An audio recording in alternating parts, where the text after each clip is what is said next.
Hello everybody, welcome back to Mukbang Monday, where I talk about whatever comes to mind or I answer your questions. And today I'm going to answer a few questions that you guys had for me, as well as give you some tips on how to start a potato diet. And I'm going to be showing you how I made this baby, this crunchy, crispy, yummy grilled potato pancake.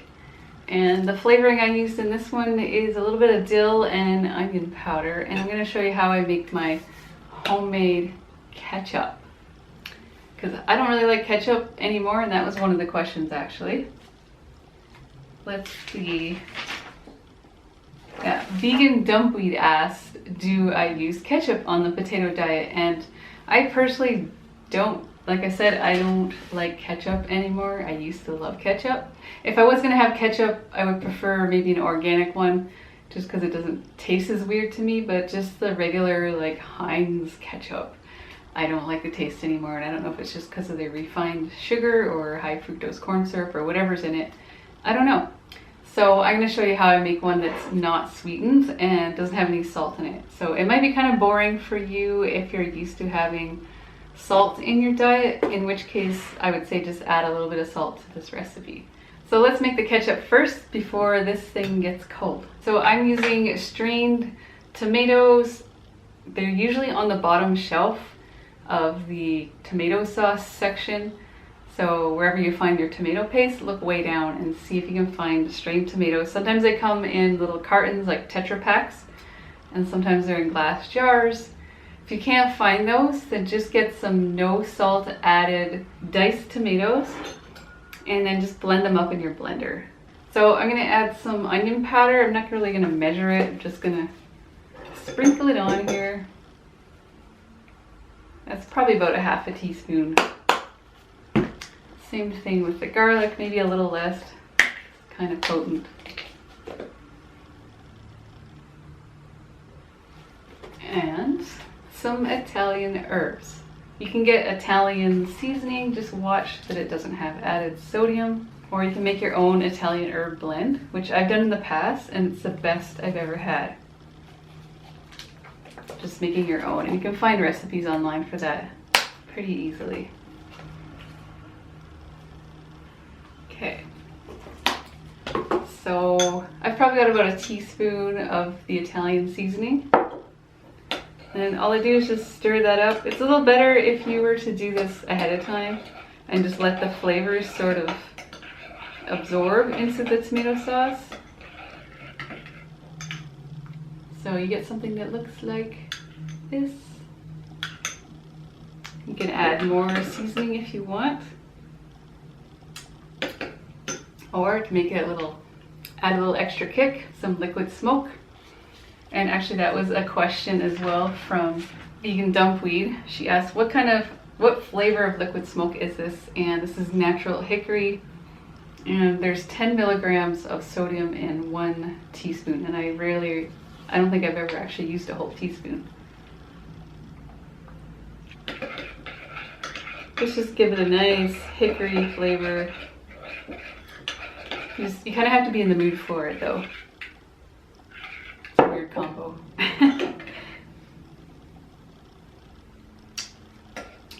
I like it. It's just as good without that. And again, if you find it really like bland, you're gonna want to add a little bit of salt if you're not used to the no salt option. And while I'm here with Vegan Dumpweed's question, she did ask about that's somebody else asked about mustard.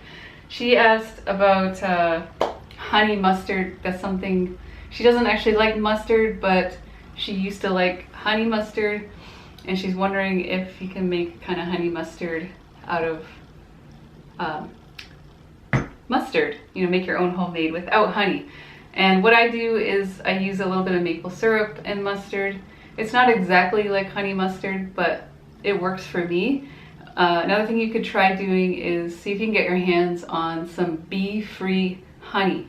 And apparently it tastes just like honey, and it's made out of apples. I don't know how that works, but that would be an option for you as well. Okay, and to drink I have some herbal tea. This is apple cinnamon I'm trying to drink more warm drinks as per the acupuncturist request.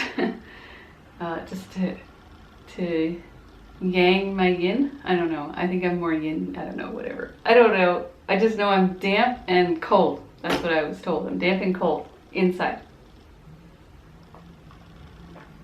So, I'm gonna have some of this.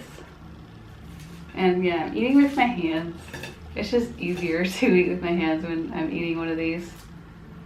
If you don't like that, you know, I'm sorry. I'm sorry.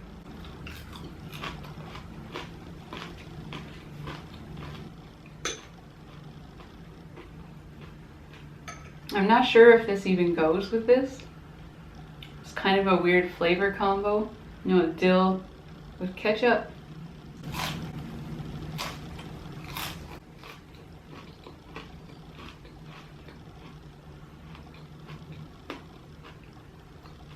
I could take it or leave it. I can eat it plain too.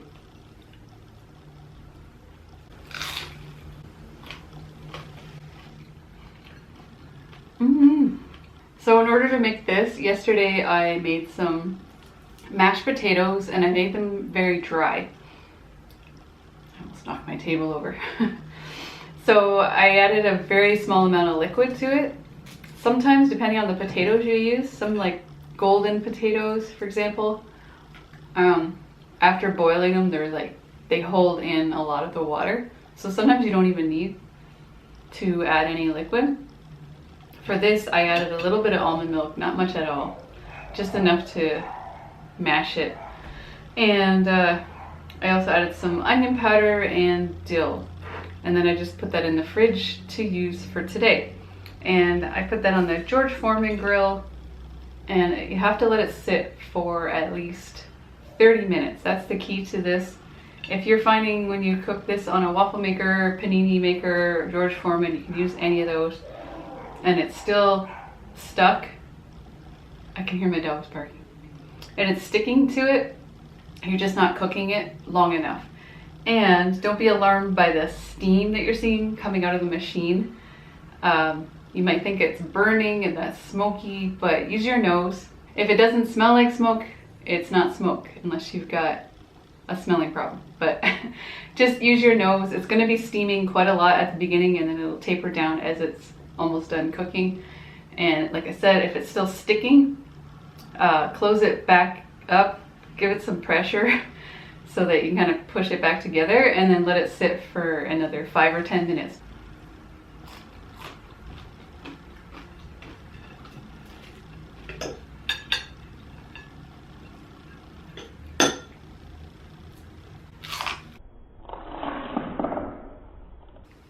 This would also make a really good pizza crust base. And I've been known to make a sandwich out of this, which is actually pretty good. Oh, I better move this before I knock it over.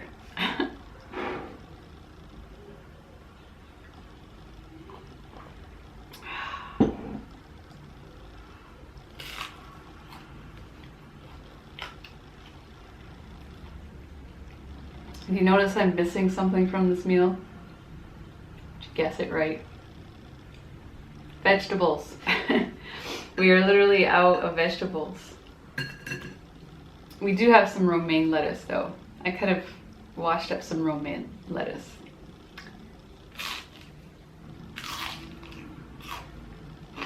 Another way to sneak in your vegetables is when you're making your mashed potato. Mash in some steamed cauliflower, maybe some steamed broccoli. Zucchini might work too. And just make sure you really mash it up, which I should have done with this.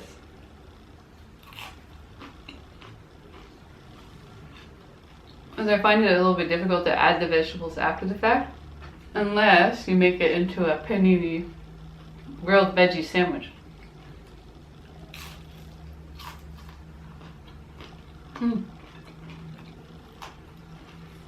All right, let's get on with the questions. This is too good. I don't want to talk. I just want to eat.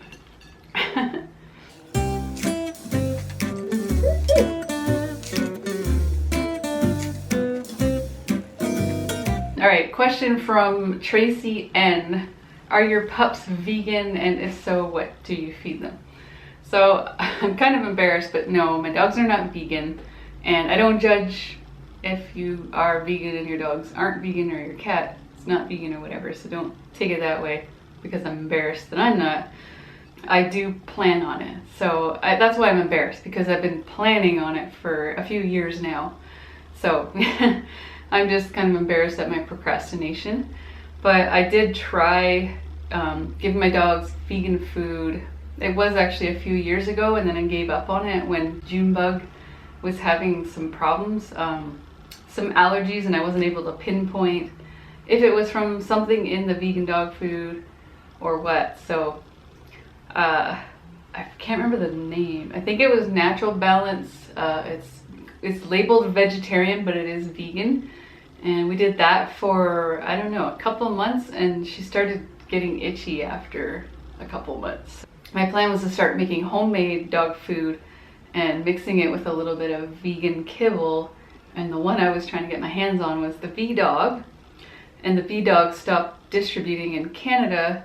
It was a temporary issue they were having, I guess, maybe with getting the food approved to go in Canada. I don't know, but they were having some issues and they weren't able to ship to Canada at the time, and I just kind of gave up on it. I even had this doggy, it's called Veggie Dog Powder. It's a supplement that you can add to their food when you make homemade food.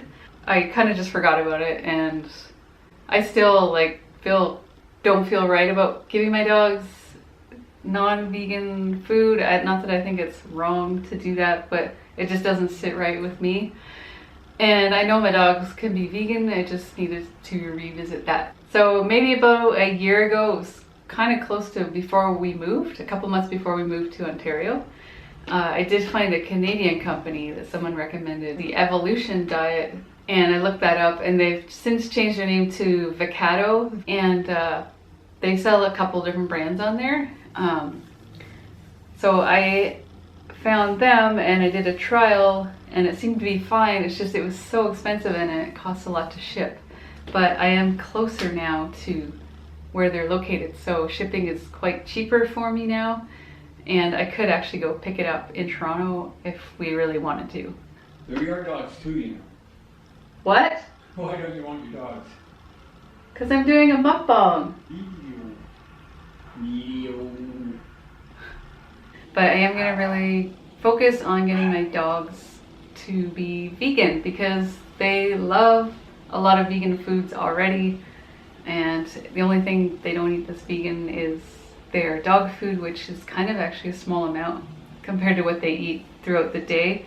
Bananas, apples, potatoes, peanut butter, celery, lettuce. Actually, they don't really like celery, but lettuce, broccoli, peas, corn. So they're practically vegan. So we're gonna make the final transition, and I just have to monitor Junebug, make sure she doesn't get allergies. Yeah, we'll see how it goes. I will report to you guys how that goes, and I'm gonna use High Carb Hannah's recipe for the dog food.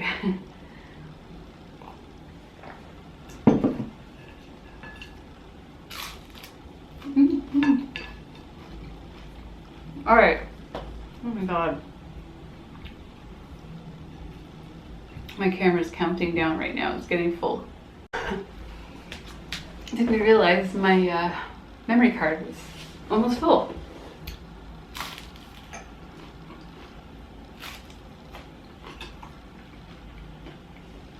Oh, I swallowed that too hard. All right, next question is from Smudge Mom 2003. Hello. She asks, has your hair always been that length? No, it's usually actually longer. Actually, it got 6 inches cut off around there a couple months ago, which I used to, not obsessed, but I used to care a lot more when I was younger. Like my late teens, early 20s, like how long my hair was. Yeah, I don't care so much how long it is, you know, once it's past this point, it doesn't really make a difference to me. It just weighs it down. I don't think it makes it look any nicer, but So usually when I go in like once a year. I'm just lazy when it comes to cutting my hair, but I'll just get them to cut a whole bunch off. Sometimes every 9 months, but I usually forget to go. So, and do I ever cut my own hair? No. I think when I was in college, I cut my own bangs, my own fringe, but that was about it. I don't remember that turning out exactly that great, but I did do that. And do I color my hair? Yes, I do. So I do have grays coming in. I started getting grays in my 20s, but I just get like a little bit of gray, so it's more like speckled, so it really stands out. I honestly would rather kind of go all white than just have a few grays here and there, because I think I would just leave it, you know, I think it looks nice. But I think if it's black with some gray or white streaks, not even streaks, you know, just straggly witch-like. It just looks like a witch to me. So I don't know what point, if I'll ever get to that point where I'm just comfortable not coloring it, but at this point, I'm not comfortable not coloring it. And I actually did a review on the hair dye that I use, and it's not tested on animals, and it's not supposed to have ammonia or any like heavy-duty toxins in it. And I can tell you from personal experience, it doesn't smell like other hair dyes do. And it's called Nature Tint. So if you just look in my videos, click on my videos section, do a search on Nature Tint or hair color or something like that, it should come up. That was done, I think, a year and a half, maybe 2 years ago. But I still use it, and I still use that color. And do I wash daily? I used to wash daily for a while there, because my hair just gets oily after one day of not washing, and it gets really flat. I don't know, it just gets heavy, right? So, but yeah, I was washing it every day because my scalp was itchy, and now it's probably every 3 or 4 days, just because I can get away with it because I work from home, and I'll just put it up, you know, in a bun or something, or wear a hat. But I don't like wearing my hair back all day because I get a headache from it. So when I worked in an office, I generally just would wash it every day, just so I wouldn't have to put my hair up and it wouldn't look like super slick and flat. And styling tips, I don't really have any. I don't think I have style, but when I do want to do my hair, you know, like nice, I guess, you know, if I want it to look good for a video or something, I towel dry it and comb it and blow dry it right away, just to give it kind of more volume. And I use a big round brush and a hair dryer on hot, and that just helps it look really shiny and just give it a bit of volume. So that would be my styling tip. A question from Jeannie Grutert. I don't know if I'm saying your name right. How do we find your shirt shop? That I always have linked below my videos, and it's bananawisdom.threadless.com. You can always find it in the description box under all my videos. And yeah, and she asked if you can just buy a shirt outright, because this was on my contest video. Which, by the way, reminder to you guys, if you haven't entered already and you want to get one of the Potato Squad shirts, I highly recommend you go check out the previous video. But I did it live and it's like 20 minutes long, so if you don't have time, just go click the video, read the description under the video, and just follow the instructions there. And you can win, you get a second chance to win by going to my Instagram. Just want to remind you guys, because this closes, taking entries up until Tuesday, this coming Tuesday till midnight, so that I can do a drawing on Wednesday. All right, next question, Nicole P. Name of the sauce in the last mukbang video, where do you buy it? The only one I can think of is this one, and that's Westbury Naturals Organic Stone Ground Mustard. I buy this at Vitacost.com. It's also available on Amazon. I always have the Amazon link because it's my affiliate link. It's my way of making a few extra pennies on products that I love. But yeah, those are always in the description box on my videos at the very bottom. So if you want to give me a few pennies and you have Amazon Prime, order it from Amazon. But if you don't have Amazon Prime, I would just say get it from Vitacost, which is an American company. They ship to US obviously, but they also ship to Canada. $10 flat rate shipping and duty free up to $1,000 worth of stuff. This is getting cold.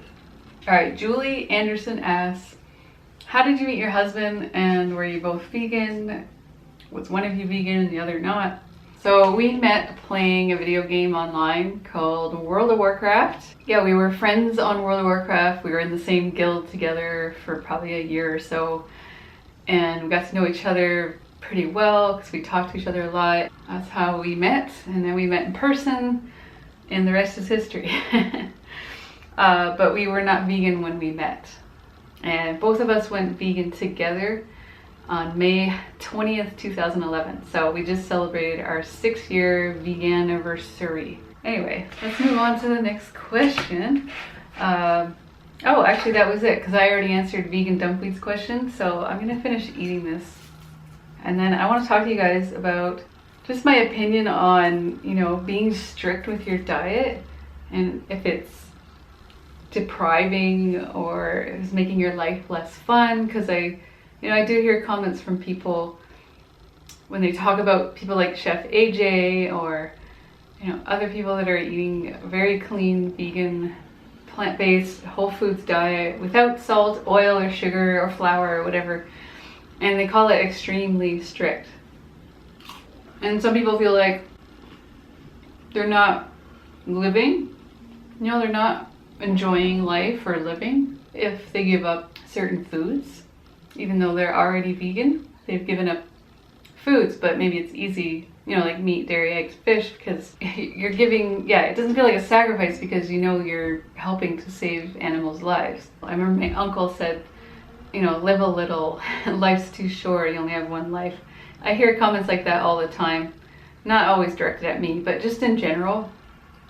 So I want to talk about that a little bit. And I also want to talk about tips for starting a potato diet. So let's get this. I can't talk and eat. Like, how do people do this?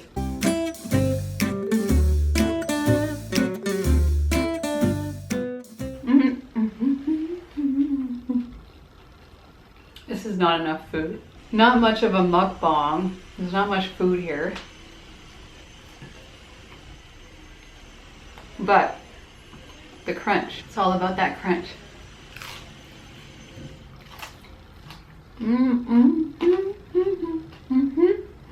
I feel like I could eat 3 of these right now, but in reality, probably 2.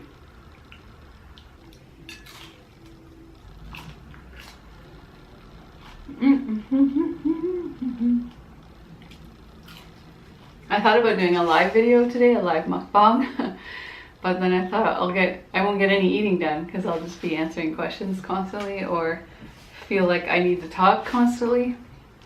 And I'm just not good at talking and eating.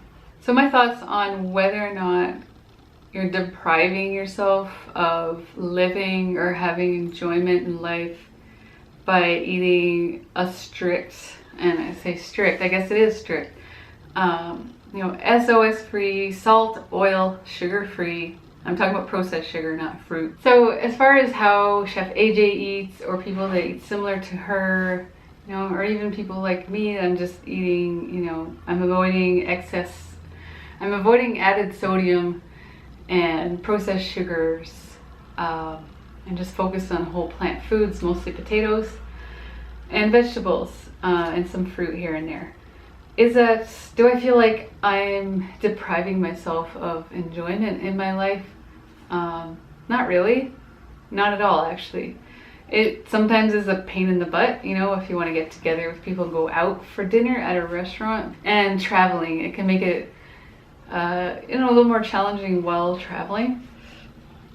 Because even if you find a good vegan restaurant, it's hard to get something, you know, that meets the parameters of my dietary needs.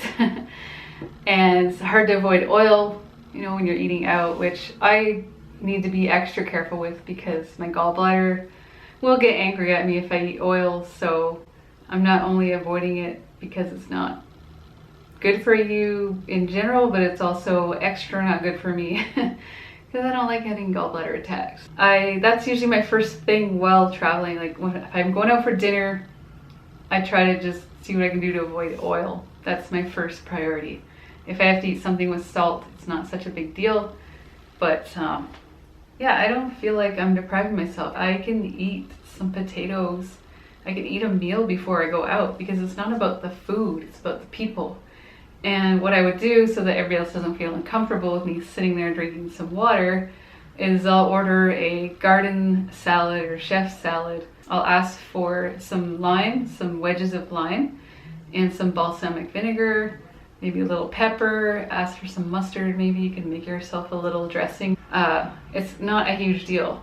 And as Andrew says, something that really stuck in my mind, rather than trying to make your food exciting, make your life exciting. And that's not to say that I don't have some pretty damn exciting potato meals and other plant-based meals. Food actually starts tasting a whole lot better when you stick to whole plant foods. So what may seem boring to you at first might be exciting to you in a couple months. Yeah, I just wanted to talk about that because I feel like people put too much focus on food, including myself. That's how I was. And doing this whole potato thing has really completely changed my relationship with food. So if I ever find myself getting off track and not being consistent with eating healthy, I'll always go back to potatoes and resetting my taste buds and resetting my relationship back to, you know, what nature intended. There's some hints right there for my new ebook name. 2 points for those who guess. My Fitbit is yelling at me to move. And lastly, I want to talk about some tips on getting started on the potato diet. What I would suggest is to stock up on potatoes, of course. Some people don't know how much they're gonna eat every day if they've never done this before. Like a week before you get started on the potato cleanse, I say go out and buy a 10-pound bag of potatoes and get a feel for how many potatoes you eat in a meal. See how long it takes, how many meals it takes for you to get through the 10-pound bag over the course of the week before you go shopping for your official potato diet start day. And that way you get an idea how much you'll eat per meal. I personally eat around 2 pounds of potatoes per meal, and I eat 2 big meals per day. So some of you might eat 3 meals a day, some of you might eat 5. It just depends on when you're hungry. And my second tip is to always have baked potatoes in the fridge, leftover baked potatoes, or a container of leftover mashed potatoes, or container of boiled, or all of the above. Just always have them ready to go. You make hash browns, slice them into chips, mashed potatoes, potato pancakes. Another tip is that whenever you have the oven on, throw in some baked potatoes so that you always got kind of a baked potato rotation going on. So if you follow those tips, you'll be well on your way to get started on the potato diet. Cold tea. All right, I think that's about it for today. If you guys have any questions that you want me to include in next week's mukbang, let me know. And if you have any questions, comments, whatever, topic ideas, food ideas, whatever it is, comment down below and give me something for next week, because I need it. I need your suggestion. Okay, thanks so much for watching, and I will see you guys on Wednesday for Weigh-In Wednesday. And I do have to say, I kind of miss vlogging. I miss you guys. I miss the daily interaction with you guys. And I don't know why, but when I'm vlogging and talking to the camera and sharing my day, I just feel a little less lonely. I don't know, it just makes me feel social or something, I don't know. But I missed you guys. I do miss you guys. So, I'll probably get back to the Monday to Friday vlogs at some point, but I really gotta get my ebook going. So, wah, wah, wah. All right, I'm gonna go for real now. Thanks for watching, and don't forget to enter the Potato Squad t-shirt contest. Okay, bye everybody.